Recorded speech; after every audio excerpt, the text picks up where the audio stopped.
బిచ్చగాడిని కూడా రాజును చేసే చాణక్యుడి రహస్యాలు. విజయం సాధించడం ఒక ఎత్తు అయితే, ఆ విజయాన్ని నిలబెట్టుకోవటం మరొక ఎత్తు. మేధస్సు ఒక్కటే మనిషిని గొప్పవాడిని చేయదు. క్రమశిక్షణతో కూడిన నడవడిక మాత్రమే చరిత్రలో నిలబెడుతుంది. పురుషుల పతనానికి నాంది పలికే 6 దుర అలవాట్ల గురించి ఆచార్య చాణక్యుడు అప్పట్లో హెచ్చరించాడు. ఆ సూత్రాలను పాటిస్తే జీవితం ఎలా మారుతుందో ఇప్పుడు మనం తెలుసుకుందాము. రేపు చేద్దాంలే అనే బద్ధకము.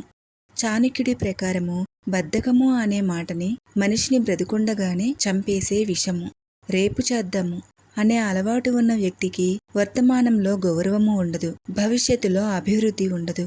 అవకాశాలు అనేవి ఎప్పుడూ కదిలే నదిలాంటివి. కాలంతో పాటు ప్రవహించని వాడు ఒడ్డున మిగిలిపోయిన చెత్తలాగి ఉండిపోతాడు. అజ్ఞానంతో కూడిన అహంకారము, డబ్బు, పదవి రాగానే గర్వపడటము పతనానికి మొదటి మెట్టు. అహంకారం తలకెక్కిన వాడు ఇతరుల నుంచి సలహాలు తీసుకోవటం మానేస్తాడు.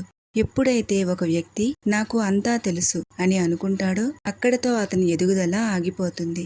మనిషి నేర్చుకోవటం ఆపేసిన రోజే తన ఓటమి మొదలైనట్లుగా లెక్క.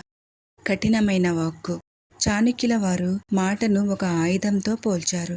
విల్లు నుంచి వదిలిన బాణము, నోరు జారిన మాట వెనక్కి రావు. ఎంతటి మేధావైనా నోటి దురుసు ఉంటే సమాజంలో గౌరవాన్ని కోల్పోతాడు. ముఖ్యంగా పనిచేసే చోట సహోద్యోగుల మనస్సు నొప్పించేలా మాట్లాడేవాళ్ళు జట్టును నడిపించలేరు, నాయకులుగా ఎదగలేరు. చెడు స్నేహము. ఒక వ్యక్తి ఎలాంటివాడో తెలుసుకోవాలంటే తన స్నేహితుల్ని చూడండి అంటారు చాణక్యుల వారు. బొగ్గును పట్టుకుంటే చేయి కాలుతుంది లేదా నల్లబడిపోతుంది. ఆ విధంగానే చెడు లక్షణాలున్న వారితో సావాసం చేస్తే మీ వ్యక్తిత్వం కూడా మలినమవుతుంది. మీ లక్ష్యాలను గౌరవించే మరియు మిమ్మల్ని ఉత్తేజపరిచే వారితోనే మీ ప్రయాణం సాగాలి. చెడు వ్యసనాలు. మద్యము, జూదము లేదా ఇతర అనైతిక వ్యసనాలు మనిషి మేధస్సును మొద్దుబారుస్తాయి. వ్యసనపరుడైన వ్యక్తి తన బాధ్యతలను విస్మరిస్తాడు. ఇది కేవలము కెరీర్ను మాత్రమే కాకుండా కుటుంబాన్ని కూడా రోడ్డున పడేస్తుంది. ఉన్నత లక్ష్యాలు ఉన్నవారు ఇంద్రియాలను అదుపులో ఉంచుకోవాలని చాణక్య నీతి తెలియజేస్తుంది. అదుపులేని ఖర్చు.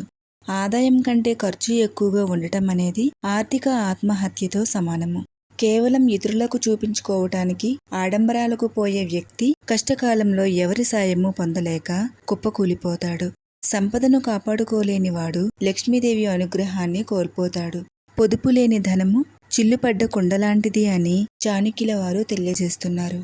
ఈ వీడియో కనుక మీకు నచ్చినట్లయితే ఇంకా ఎన్నో చాణక్యుని నీతి కోసము ఈ ఛానల్ని ఇప్పుడే సబ్స్క్రైబ్ చేసుకోండి. నమస్కారము.